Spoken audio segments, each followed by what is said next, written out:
Thank you. Please be seated. Well, good evening. We just concluded this year's NATO summit, and the consensus among the members was it was a great success. It was especially momentous because it represented the 75th year of the most important military defense alliance in the world's history of the world. We should never forget that NATO grew out of the wreckage of World War II, the most destructive war in history. The idea was to create an alliance of free and democratic nations that would commit themselves to a compact of collective defense. Standing together, they knew we'd all be safer. An attack on one would be treated as an attack on all. And it's worked because a would-be aggressor knows if they attack one of us, they'll be attacked by all of us. Sending that message is the best way to deter aggression and prevent wars in the first place. For those who thought NATO's time had passed, they got a rude awakening when Putin invaded Ukraine. Some of the oldest and deepest fears in Europe roared back to life because once again, a murderous madman was on the march. But this time, no one cowered in appeasement, especially the United States. We collected intelligence that Russia was planning to invade Ukraine months before the invasion. I directed the intelligence community to be a significant amount of intelligence be declassified so I could start building an international coalition to oppose the invasion. Then in February, some of you remember, I warned the world that the invasion was imminent. I rallied a coalition of 50 nations from Europe to Asia to help Ukraine defend itself.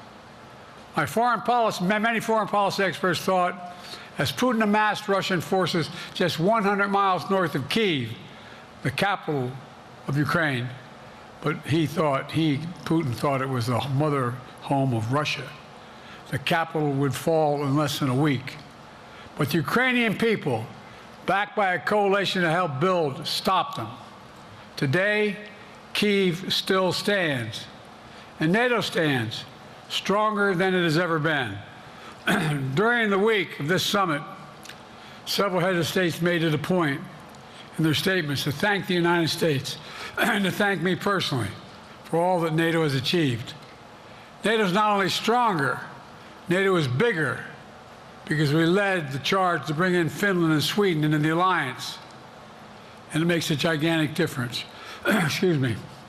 Meanwhile, my predecessor has made it clear he has no commitment to NATO. He's made it clear that he would feel no obligation to honor Article 5. He's already told Putin, and I quote, "Do whatever the hell you want."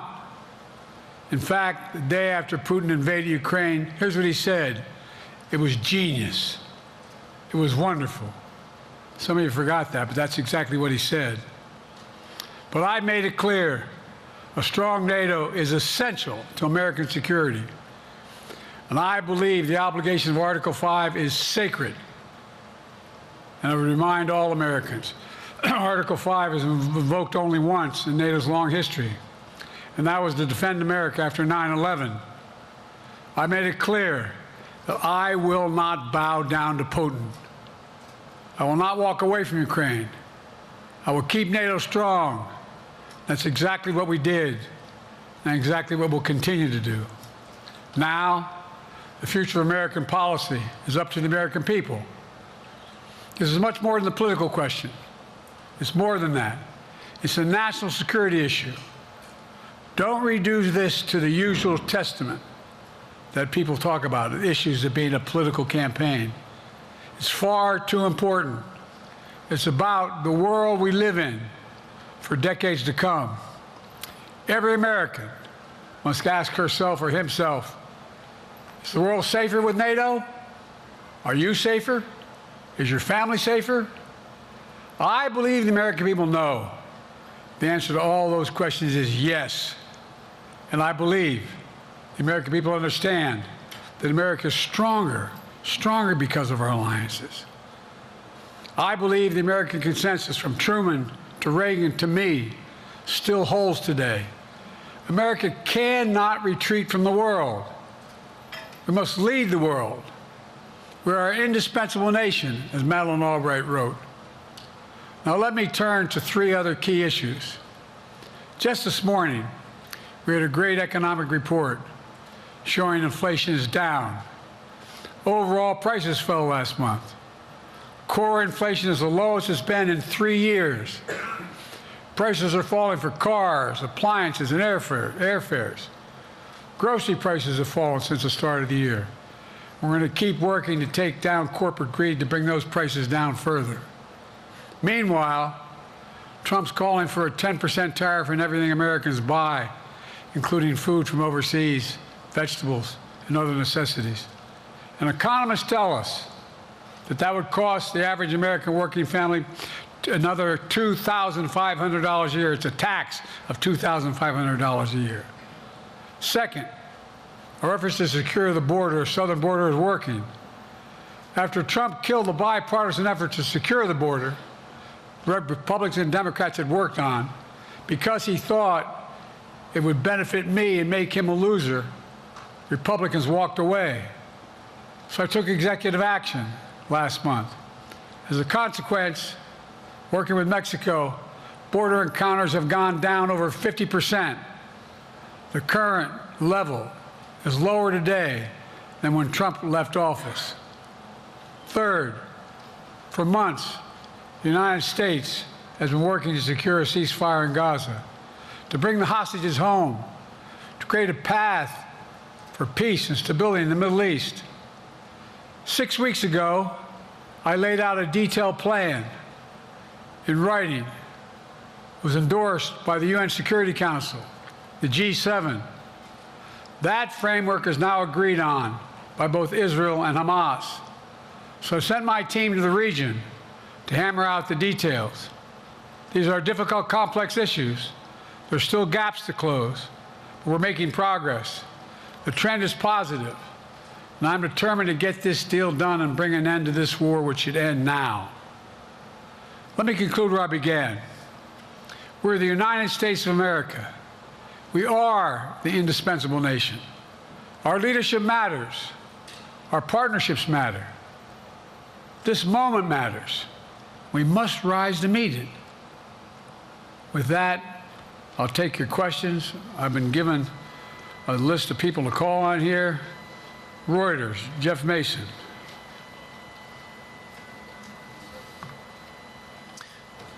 Mr. President, your political future has hung over the NATO summit a little bit this week.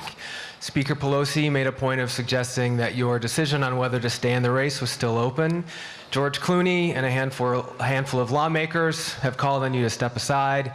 Reuters is reporting tonight that UAW leadership is concerned about your ability to win. UAW just endorsed me, but go ahead. Thank you. My question for you is, how are you incorporating these developments into your decision to stay? And separately, what concerns do you have about Vice President Harris's ability to beat Donald Trump if she were at the top of the ticket? Look, I wouldn't have picked Vice President Trump to be vice president, but I think she was not qualified to be president. So let's start there. Number one, the fact is that the consideration is that I think I'm the most qualified person to run for president. I beat him once, and I will beat him again. Secondly, the idea, I served in the Senate a long time. The idea that senators and congressmen running for office worry about the ticket is not unusual. And I might add, there are at least 5 presidents running or incumbent presidents who had lower numbers than I have now, later in the campaign. So there's a long way to go in this campaign. And so I'm just going to keep moving, and because, look, I got more work to do. We've got more work to finish. There's so much, we made so much progress. Think about it. Think about where we are economically relative to the rest of the world. Name me a world leader who wouldn't want to trade places with our economy. We've created over 800,000 manufacturing jobs, 1.5 million jobs. I mean, so things are moving. We got more to go. Working class people still need help. Corporate greed is still at large. Their prices, the corporate profits have doubled since the pandemic. They're coming down, and so I'm optimistic about where things are going. Danny Kemp, AFP. Thanks. Thank you, Mr. President. I wanted to ask you about your, you mixed up Presidents Zelensky and Putin earlier today. And you now have sort of your key allies, including the British Prime Minister, the President of France, and the German Chancellor having to step in and make excuses for you on that. And officials here are saying off the record that your decline has become noticeable. Hasn't this now, frankly, become damaging for America's standing in the world? Thank you. Did you see any damage to our standing in my leading this conference? Have you seen a more successful conference? What do you think? And the Putin piece, I was talking about Putin, and I said, and now, at the very end, I said, here, I mean, Putin. I said, no, I'm sorry, Zelensky. And then I added 5 other names. Look, guys, the idea anybody suggests that we haven't had an incredibly successful conference. How many times did you hear in that conference, I know it sounds too self-serving, but other leaders, heads of state, in thanking me, saying the reason we're together is because of Biden, because Biden did the following. Look, folks, this is, well, anyway, I thought it was the most successful conference I've attended in a long time, and find me a world leader who didn't think it was. Next one, Nancy Cordes, CBS. Thank you, Mr. President. You mentioned other instances in history where presidents have faced a challenge, but what makes this moment in history so unique is that it is not your enemies who are calling on you to reconsider your decision to stay in the race. It's your friends, supporters, people who think you've done a great job over the past 4 years.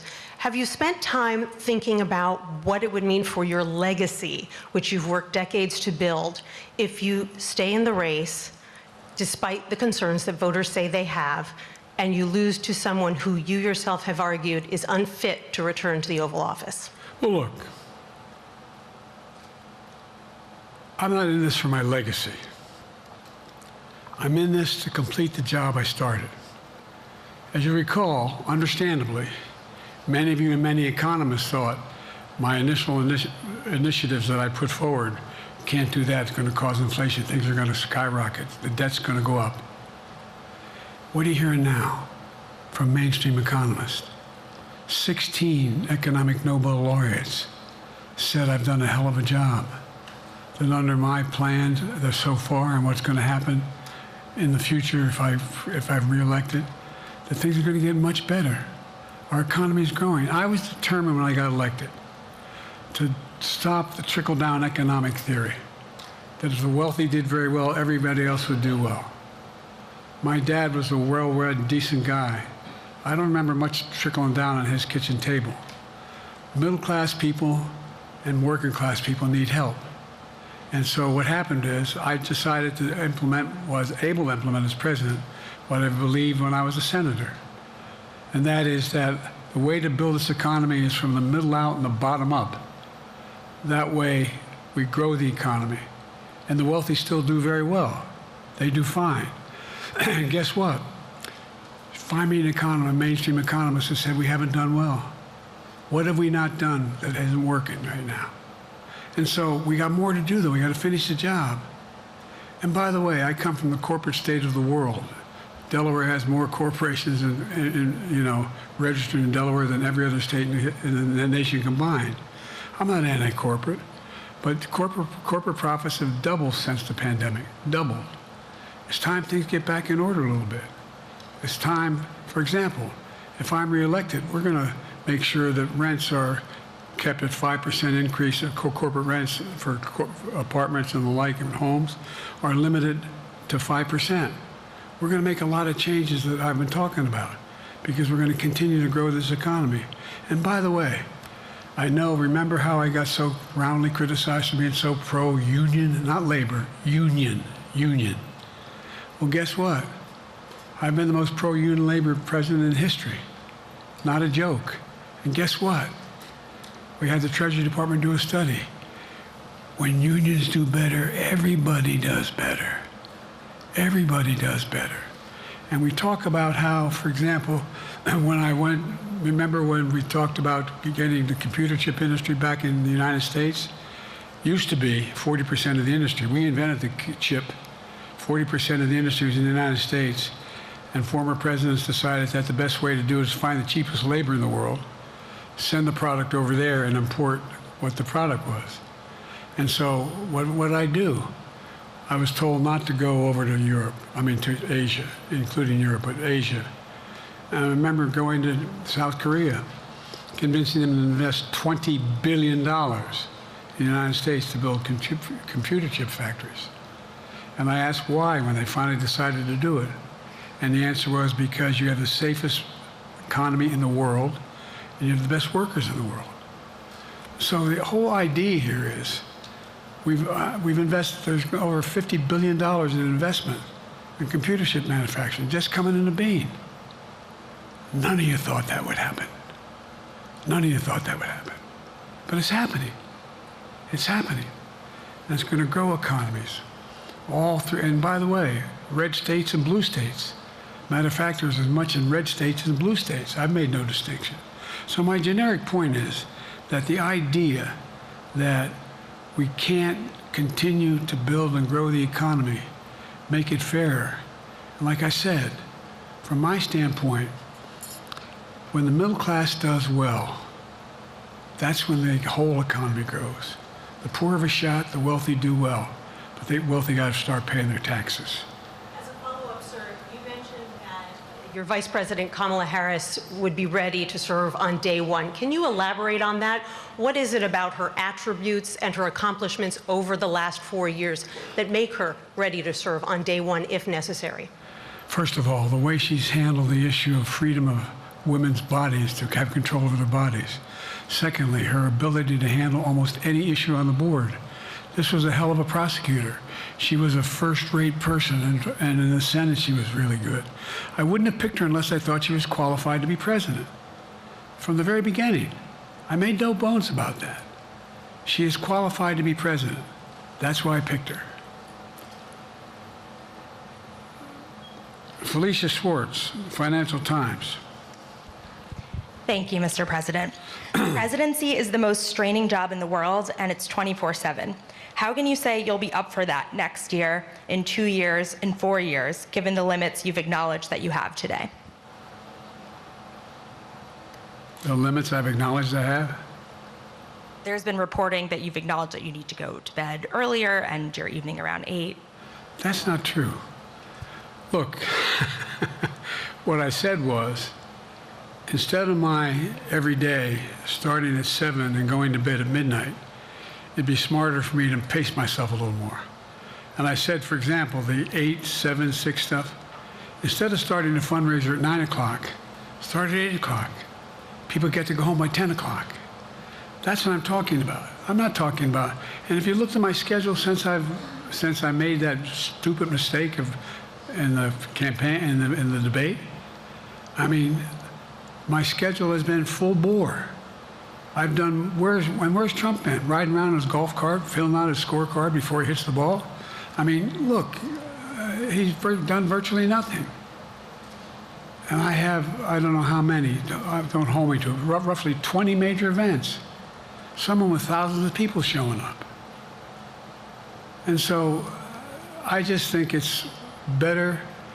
I always have an inclination, whether I was playing sports or doing politics, just to keep going, not stop. I just got to just pace myself a little more. Pace myself. And the next debate, I'm not going to be traveling into 15 time zones a week before. Anyway, that's what it was about. That's what it was about. And by the way, even with that, I love my staff, but they add things all the time. At the very end, I'm catching hell from my wife for that. Anyway.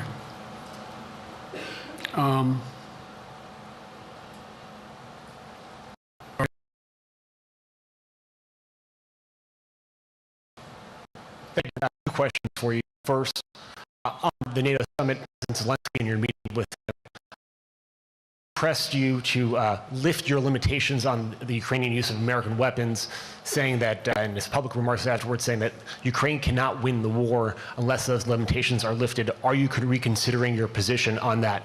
And then secondly, following up on Felicia's question there, leaders of your own party have said that they're not worried about that debate. They're worried about the next bad night and the bad night after that. How can you reassure the American people that you are up to the task and that there won't be more bad nights at a debate stage or somewhere else? First thing about Zelensky asking for the ability to strike deep into Russia. We've allowed Zelensky to use American weapons in the near term, in the near or abroad, into Russia. Whether or not he should be attacked. For example, should Zelensky, he's not. But if he had the capacity to strike Moscow, strike the Kremlin, would that make sense? It wouldn't. The question is, what's the best use of the weaponry he has, and the weaponry we're getting to him? I've gotten a more long-range capacity, as well as defensive capacity. And so our military is working. I'm following the advice of my commander-in-chief, the chief of staff of the military, as well as the Secretary of Defense and our intelligence people. And we're making a day-to-day basis on what they should and shouldn't go, how far they should go in. That's a logical thing to do. Second question related to bad nights, sir. How can you reassure the American people that you won't have more bad nights, whether they be on a debate stage or it's a matter of foreign policy? Well, I tell you what, the best way to assure them is the way I assure myself. And that is, am I getting the job done? Am I getting the job done? Can you name me somebody who's gotten more major piece of legislation passed in 3.5 years? I created 2,000 jobs just last week. So if I slow down, I can't get the job done. That's a sign that I shouldn't be doing it. But there's no indication of that yet. None. What do we got here?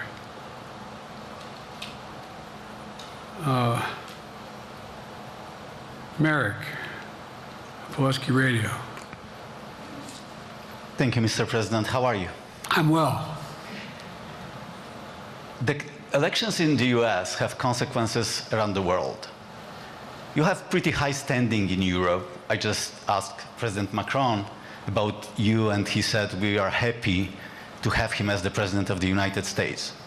But there is a concern. Many people in Poland and across Europe are worried that the former president may win the election. And there's a lot of concern that Donald Trump may weaken NATO, stop supporting Ukraine, or push Ukraine to give up territories to Russia. They're correct. And yourself was warning just a few minutes ago about it. So my question is, do you think that Europe will be left on its own if Donald Trump wins the election?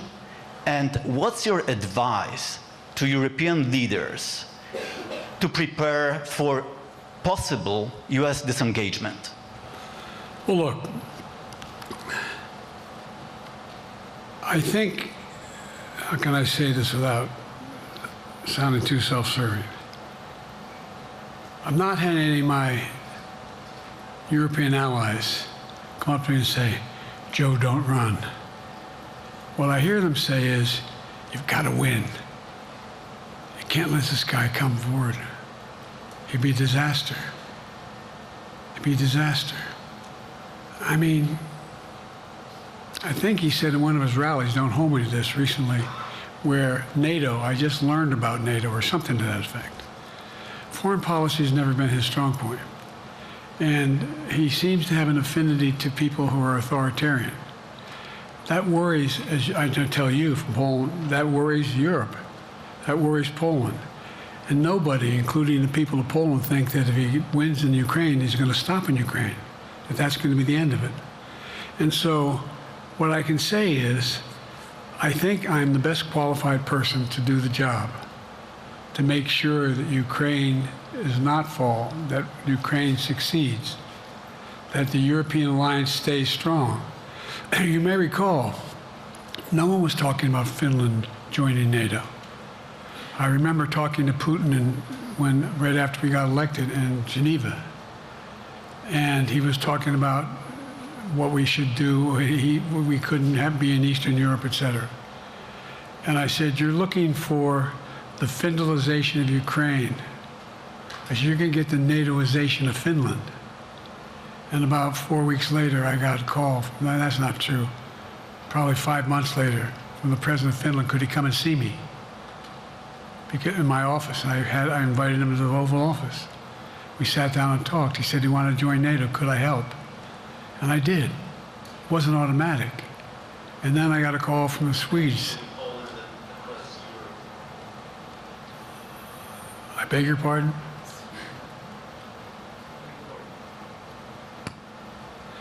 And so Finland joined NATO. 800-mile border is a significant, and they were already allies, but they weren't part of NATO. And you heard, I think you heard, maybe, I can't recall whether he said it publicly in our closed meeting, but he wouldn't mind it being repeated. He said, we decided in Finland, the people of Finland decided they had to be part of NATO. It was in our interest because of the joint ability to be together, to dissuade any attack on Finland. And the same thing with Sweden. It took a lot of selling to some folks, particularly in Turkey and other places, to agree to the expansion. But it expanded. And we're a hell of a lot stronger because of it. We're more secure because of it. And by the way, I was able to get 50 other nations, 50, to support Ukraine. 50. And we were able to bring about a coalition of Europe and Asia, Japan and South Korea. I just we talked about AUKUS, and we talked about the relationship between Australia, New Zealand, Japan, South Korea, the United States. We're making the world safer and stronger because we have to deal with the new arrangement that exists in the world. The Cold War is over. The post-war era is over. What is going to replace it? And I respectfully suggest I have a pretty good idea what that should be. I've convinced a lot of people to follow it, and we're just going to get stronger. David Sanger. Where's the... Thank you, Mr. President. Be nice, David. Mr. President, the NATO declaration that was issued yesterday was very notable because it described China as a decisive enabler of the war in Ukraine for its provision of critical goods to the Russians. That's part of a broader partnership that seems to have cemented in place in the past 2 or 3 years. I think one that you were a little bit doubtful of when we asked you about it some time ago. So I'd be interested to know whether you have a strategy now of trying to interrupt the partnership between China and Russia, and whether or not in a second term you would pursue that, if you could describe that strategy to us. And along the way, could you also tell us whether you think, just to follow up on Felicia's question, that if you were in a room with Vladimir Putin again, the way you were 3 years ago, or with President Xi, that a few years from now you will be able to go negotiate with them, handle them one-on-one? Well, the first part of the question is, we discussed and I raised in the NATO summit, and others raised, the future of China's involvement, what they're going to do. What they're doing with Russia in terms of accommodating, facilitating, they're getting access to additional, they're not supplying weapons themselves, they're supplying mechanisms for them to be able to get weapons. And China's position is basically, and I've spent more time with Xi Jinping than any world leader has, over 90 hours since being vice president all the way through, for real. And by the way, I handed all my notes. But my point is that she believes that China is a large enough market that they can entice any country, including European countries, to invest there in return for commitments from Europe to do A, B, C, or D, or not to do certain things. What's happened is we had a long discussion about what we cannot, you have to make clear, China has to understand that if they are supplying Russia with information and capacity, along with working with North Korea and others to help Russia in armament, that they're not going to benefit economically as a consequence of that by getting the kind of investment they're looking for. And so, for example, we're in a situation where, and we've reestablished direct contact with China after that, remember the balloon, quote unquote, going down, and all of a sudden things came to an end? Well, we set up a new mechanism. There's a direct line between Xi and me, and our military has direct access to one another, and they contact one another when we have problems. The issue is that we have to make sure that she understands there's a price to pay for undercutting both the Pacific Basin as well as Europe, and as it relates to Russia and dealing with Ukraine. And so we, for example, if you want to invest in China, as you know this area really well. If you want to invest in China, you have to have a 51% Chinese owner. You have to make sure that you do by their rules. And you don't have the authority, and you have to provide all access to all the data and information you have. There was a while there, as you recall, the last administration and other administrations, where the access to that market was enticing enough to get companies to come in because they had access to over 1 billion people in a market, not 1 billion, but a lot of people in the market. And so they were doing it. But that got curtailed when we started saying we're going to play by the same rules. For example, the idea they don't abide by the international rules related to subsidizing products by the government funding. So guess what? They're not going to be able to export their electric vehicles to the United States without a significant tariff.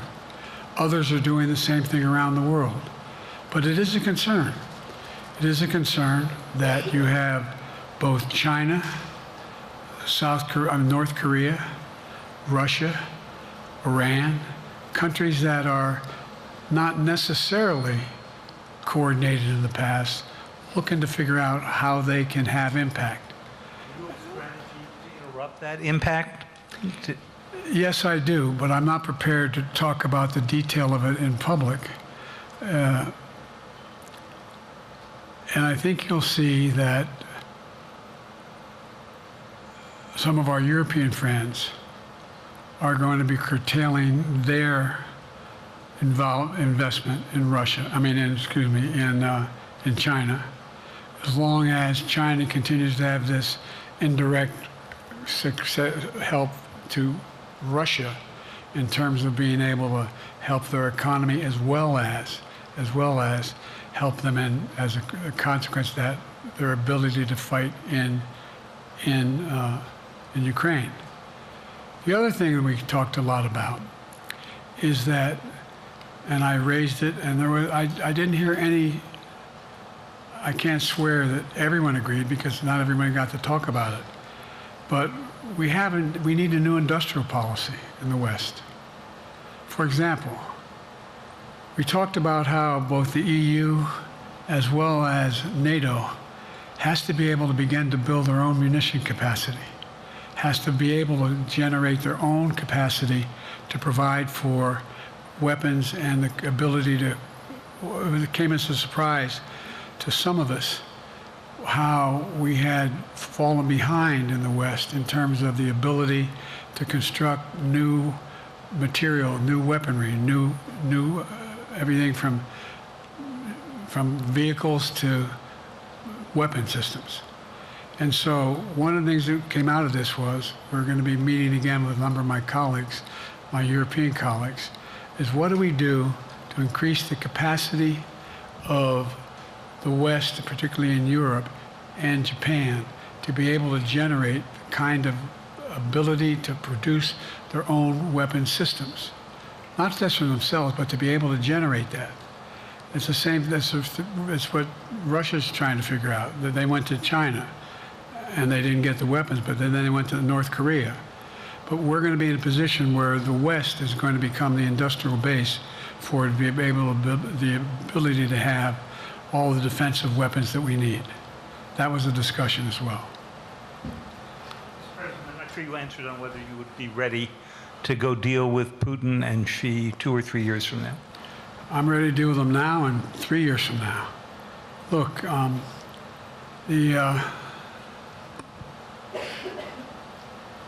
like I said, I'm dealing with Xi right now and direct contact with him. I have no good reason to talk to Putin right now. There's not much that he is prepared to do in terms of accommodating any change in his behavior. And, but there isn't any world leader I'm not prepared to deal with. But I understand the generic point is Putin ready to talk? I'm not ready to talk to Putin unless Putin's ready to change his behavior. And the idea, look, Putin's got a problem.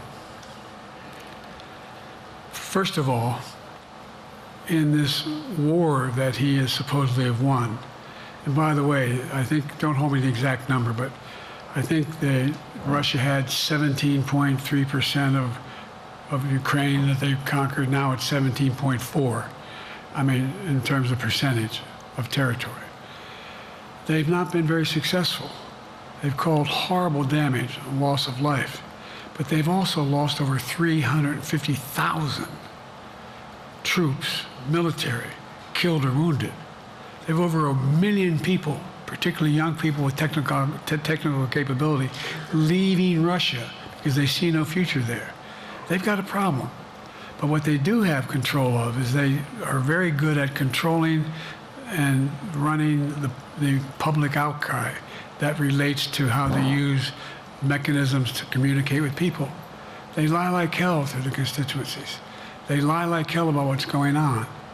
And so the idea that we're going to be able to fundamentally change Russia in the near term is not likely. But one thing for certain, if we allow Russia to succeed in Ukraine, they're not stopping in Ukraine. I recommend, I know you know this because you've written about it, read Putin's speech after they moved in, what it was all about in Kyiv.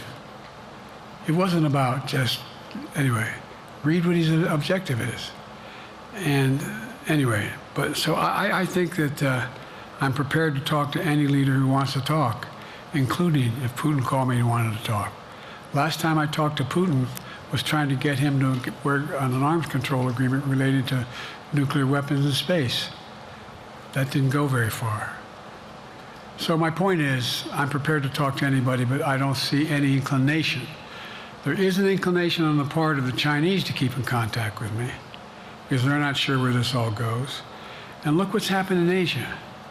We have strengthened the Asian Pacific area more than anyone else has. We just put together with, today I brought on, I asked our NATO allies that we bring on the group from the South Pacific, Australia, New Zealand, Japan, Australia. I already mentioned Australia. And I met twice now, I think, with the 14 leaders of the Pacific Island nations. And we've slowed down what's going on there. We've slowed down China's reach. But there's a lot of work to do. This is a moving target, and I don't take it lightly. Assam from NPR. Thank you, Mr. President. Asma Khalid with NPR. I have two questions. Earlier, you spoke about the ceasefire plan between Israel and Hamas. We're now looking at 10 months of war, and I'm curious if there's anything that you feel personally you wish you would have done differently over the course of the war. And then secondly, if I may, I wanted to ask you about your presidential campaign. I remember covering your campaign in 2020, and there was a moment where you referred to yourself as a, quote, bridge candidacy, a transition to a younger generation of leaders. I want to understand what changed.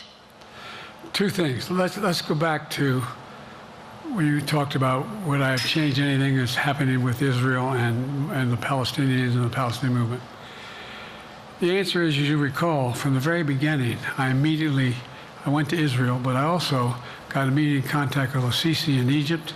I met with the King of Jordan. I met with most of the Arab leaders to try to get a consensus going as to what had to be done to deal with getting more aid and food and medicine into the Gaza Strip. And we pushed it really hard. And Israel occasionally was less than cooperative, number one. The Israeli War Cabinet, I've been dealing with Israel since Golda Meir. Some of the reporters around here cover me all the time have heard me say this. The first time I met with Golda Meir, I sat across from her at her desk, and her assistant was Rabin sitting next to me. That's how far back I go. I know Israel well, and I support Israel. But this war cabinet is one of the most conservative war cabinets in the history of Israel. And there's no ultimate answer other than a two-state solution here. And so what was able to be done in terms of the plan I put together was it would be a process for a two-state solution. And we get the Arab nations to, particularly from Egypt all the way to Saudi Arabia, to be in a position where they would cooperate in the transition so that they could keep the peace in Gaza without Israeli forces staying in Gaza. The question has been from the beginning, what's the day after in Gaza? And the day after in Gaza has to be, the end of the day after has to be no occupation by Israel on the Gaza Strip, as well as the ability for us to get in and out as rapidly as you can, all that's needed there. I've been disappointed that some of the things that I've put forward have not succeeded as well, like the port we attached from Cyprus. I was hopeful that would be more successful. But that's why when I went to Israel immediately after the massacres that occurred at the hands of Hamas, the one thing I said to the Israelis, and I met with the War Cabinet and with Bibi, don't make the same mistake America made after bin Laden. There's no need to occupy anywhere. Go after the people who did the job. You may recall, I still get criticized for it, but I was totally opposed to the occupation and trying to unite Afghanistan. Once we got bin Laden, we should have moved on, because it was not no one's ever going to unite that country. I've been over every inch of that, not every inch, the entirety from the poppy fields all the way to the north. I said, don't make the same mistake we made. Don't think that's what you should be doing, is doubling down. We'll help you find the bad guys, Sinwar and company. And all this criticism about I wouldn't provide when the weapons they needed. I'm not providing them 2,000-pound bombs. They cannot be used in Gaza or any populated area without causing great human tragedy and damage. But remember what happened when you had the attack on Israel with rockets and ballistic missiles. I was able to unite the Arab nations as well as Europe, and nothing happened. Nothing got hurt. It sent an incredible lesson to what was going on from the Middle East. So there's a lot of things, in retrospect, I wish I had been able to convince the Israelis to do. But the bottom line is we have a chance now. It's time to end this war. Doesn't mean walk away from going after Sinwar and Hamas. And if you notice, you know better than most, there is a growing dissatisfaction on the West Bank from the Palestinians about Hamas. Hamas is not popular now. And so there's a lot of moving parts. I just have to keep moving to make sure that we get as much done as we can toward a ceasefire, and get those. And by the way, look at the numbers in Israel. I mean, my numbers are better in Israel than they are here. But then again, they're better than a lot of other people here too. But anyway. Bridge candidacy in 2020, you referred to yourself as being a bridge candidate for a younger, fresher generation of Democratic leaders, and I wanted to know what changed. What changed was the gravity of the situation I inherited in terms of the economy, our foreign policy, and domestic division. And I think, I won't put words in anybody's mouth. Most presidential historians give me credit for having accomplished more than most any president since Johnson and maybe before that to get major pieces of legislation passed. And what I realized was my long time in the Senate had equipped me to have the wisdom to know how to deal with the Congress to get things done. We got more major legislation passed that no one thought would happen. And I want to finish it, to get that finished. If tomorrow, if we had a circumstance where there was a lineup and I hadn't inherited what I did and we just moved things along, anyway, it's going to change. Last question. Haley Bull, Scripps. Or no, Josh Weingrove, I'm sorry, was the next one. I'll do 2 more questions. Thank you, Mr. President.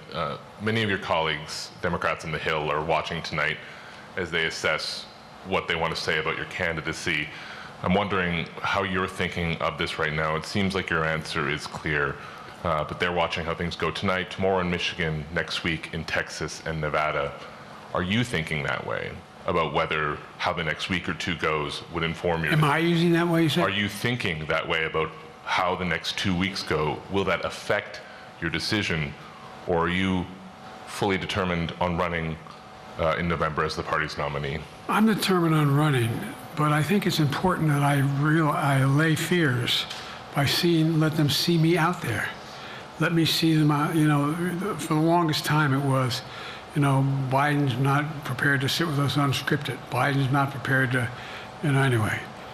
And so what I'm doing is, and I've been doing, I think we've done over 20 major events, from Wisconsin to North Carolina to demonstrate that I'm going out in the areas where we think we can win, where we can persuade people to move our way, or people are already there. And then look, the other thing is, we have the most extensive campaign organization of anybody's had in a long, long time. We have well over 1,000 volunteers knocking on doors, making phone calls, making tens of thousands of phone calls. We have headquarters, I forget exactly how many, I don't want to cite a number and then find out I'm off, but we have scores of headquarters in all the toss-up states. We're organized, we're moving, and that's awful hard to replace in the near term. And here's the other thing. I was in the Senate a long time. Very proud of what I've done in the Senate. I was chairman of the Foreign Relations Committee for a long time, and I was chairman or ranking member and chairman of the Judiciary Committee. I'm going to be going down to the Johnson Library.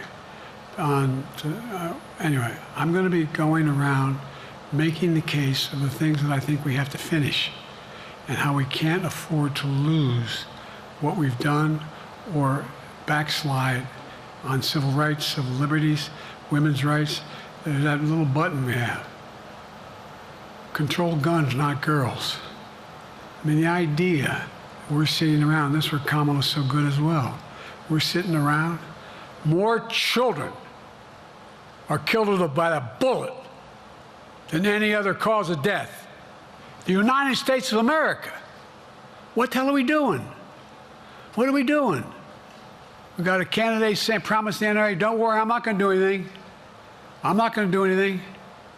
You got a Supreme Court that is what you might call the most conservative court in American history. This is ridiculous. There's so much we can do still, and I'm determined to get it done. It's about freedom. And by the way, I'll end this. Well, I'm not going to do that. Haley has to come up too.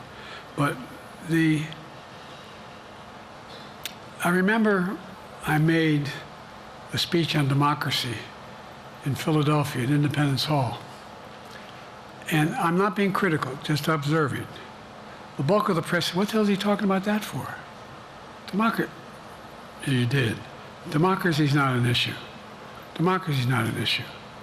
Except the polling data showed 60% of the people knew I was right, thought I was right. I'm not asking you a question. You don't have to answer, obviously. But do you think our democracy is under siege based on this court? Do you think democracy is under siege based on Project 2025? Do you think he means what he says when he says he's going to do away with the civil service, eliminate the Department of Education, make sure, I mean, we've never been here before. And that's the other reason why I didn't, you say, hand off to another generation. I've got to finish this job. I've got to finish this job because there's so much at stake. We've had some discussions over the past few days with your press secretary about the question of health exams. And you said you take a cognitive test every day in this job. Are you open to taking another physical or test before the election? Governor Whitmer of Michigan, for instance, said it wouldn't hurt to take a test. Well, look, two things. One, I've taken 3 significant and intense neurological exams by a neurologist. In each case, as recently as February. And they say I'm in good shape, okay? Although I do have a little problem with my left foot because it's not as sensitive because I broke my foot and didn't wear the boot. But I'm good. I'm tested every single day about my neurological capacity to do decisions I make every day. You talk to my staff, all of you talk to my staff. Sometimes my staff talks a lot. But the fact of the matter is, I don't think you have them telling you that all the major ideas we've undertaken haven't been in part initiated by me. I remember when the staff and I said, I'm going to go to South Korea, we're going to get the chip. What are you doing? I'm going to get Japan and Korea back together again after essentially having hostilities toward one another since the end of World War II. I'm going to move and see that we can expand it. You know, the only thing age does is help you with it, creates a little bit of wisdom if you pay attention.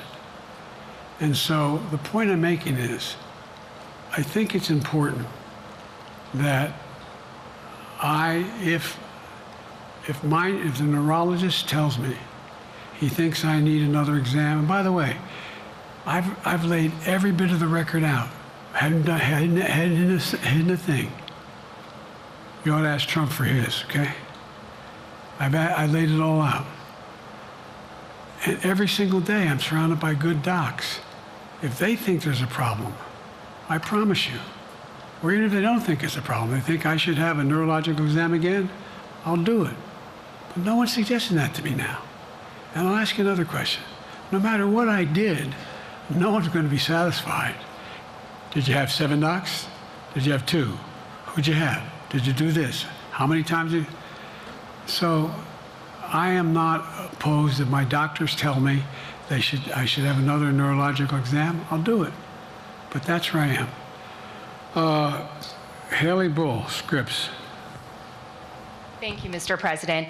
You said you're making decisions on a day-to-day basis when it comes to support for Ukraine. Does that mean you have not closed the door on further considering lifting restrictions for U.S.-made weapons inside Russia? And if I may, your convention is coming up where your delegates are pledged to make you the official nominee.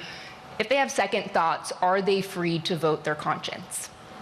Obviously, they're free to do whatever they want, but I get overwhelming support. Overwhelming support. I won, I forget how many votes I won in the primary. Overwhelming. And so tomorrow, if all of a sudden I show up at the convention, everybody says, we want somebody else, that's the democratic process. It's not going to happen. Even if that means they vote for someone else? Sure. Look, I'll end this with this. I served in the Senate a long time. I understand the impetus of candidates running for local office and whether they think the topic can help them or not.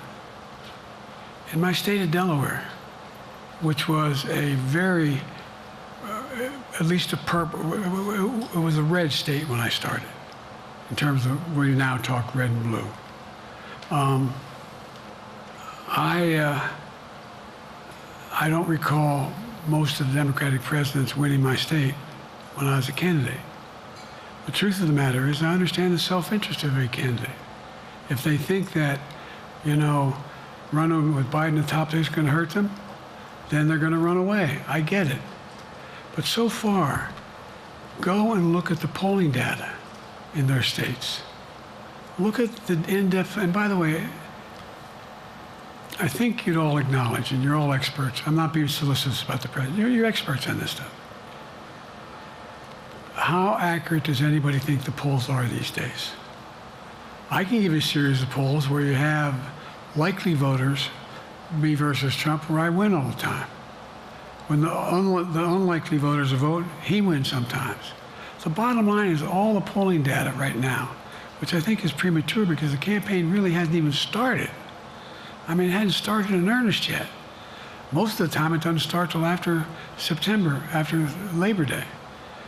So a lot can happen. But I think I'm the best I believe I'm the best qualified to govern. And I think I'm the best qualified to win. But there are other people who could beat Trump too. But it's awful start from scratch. And, you know, we talk about, you know, money raised. We're not doing bad. We got about $220 million in the bank. We're doing well. So with that, you have want to follow up on any of that you just asked me? Yes. You earlier explained confidence in your vice president. Yes. If your team came back and showed you data that she would fare better against former President Donald Trump, would you reconsider your decision to stay in the race? No, unless they came back and said, there's no way you can win. Me. No one's saying that. No poll says that. Mr. President, okay. Thank you. This ends tonight's press conference. Thanks, everybody.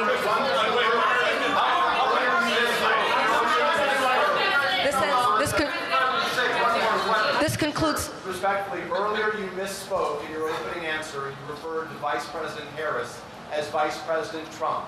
Right now, Donald Trump is using that to mock your age and your memory. How do you combat that criticism from tonight? Listen to him. This concludes tonight's press conference. Thank you, everybody. Thanks, everyone.